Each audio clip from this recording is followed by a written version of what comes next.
Halo semuanya, perkenalkan nama saya Najwa Raffi Pramono dari kelas 10 Kuliner 3 nomor absen 22. Kali ini saya akan membahas tentang bab Bhinneka Tunggal Ika.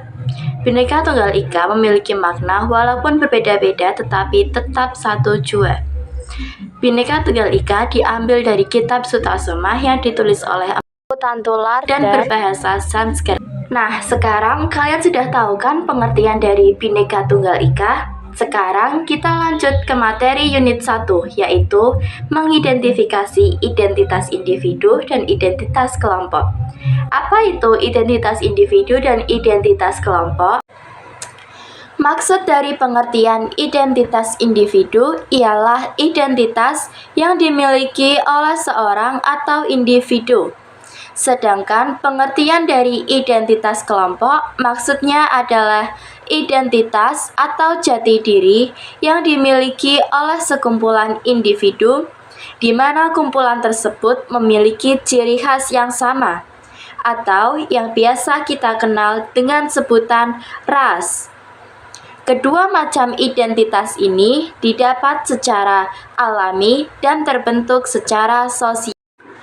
Contoh dari identitas individu yang terbentuk secara alami adalah misalnya saat ada bayi yang baru saja lahir, pertama-tama yang kita kenali tentu saja ciri-ciri fisiknya, seperti warna kulit, jenis rambut, golongan darah, mata, hidung, dan sebagainya adalah sebagian dari ciri yang melekat pada bayi tersebut.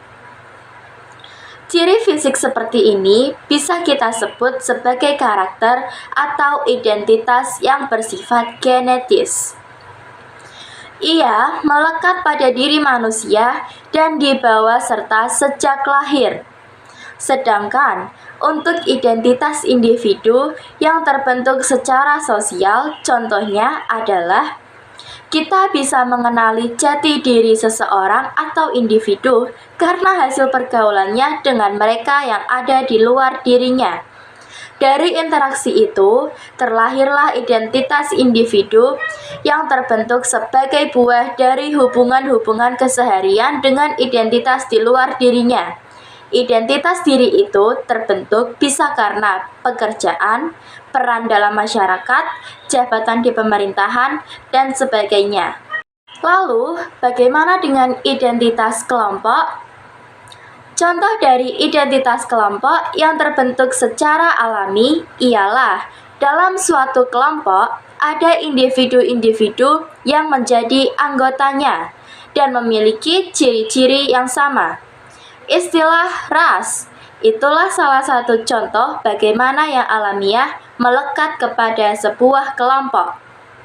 Sedangkan contoh untuk identitas kelompok yang terbentuk secara sosial adalah organisasi peserta didik di sekolah. Identitas sebagai organisasi peserta didik merupakan jati diri yang terbentuk atau dibentuk. Lebih tepatnya, difasilitasi oleh pihak sekolah. Bangsa dan negara adalah sebuah kelompok sosial.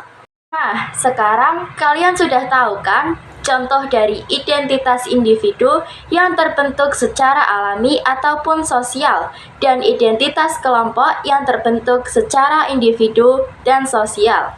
Lalu, apa ya kaitannya identitas dengan Pancasila?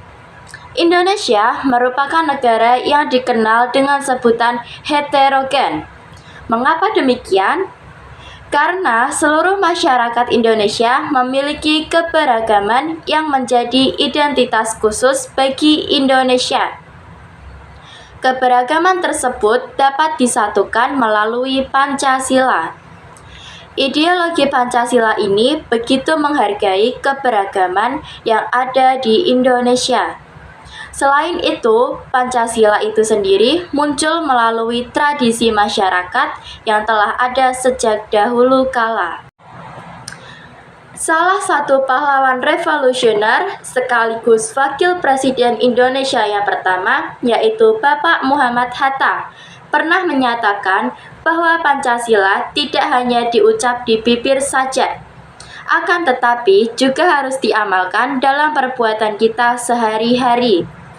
Mengenali serta menyadari identitas yang beragam, dapat dikatakan bahwa manusia merupakan salah satu makhluk sosial.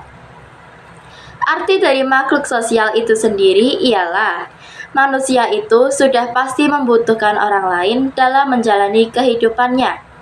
Jadi, manusia tidak bisa menjalani kehidupannya secara individu atau sendiri. Tetap mereka membutuhkan orang lain atau bantuannya dalam hidup mereka. Sekian penjelasan materi tentang Bhinneka Tunggal Ika Unit 1, mengidentifikasi identitas individu dan identitas kelompok. Sekian dari saya, terima kasih. See you on the next video.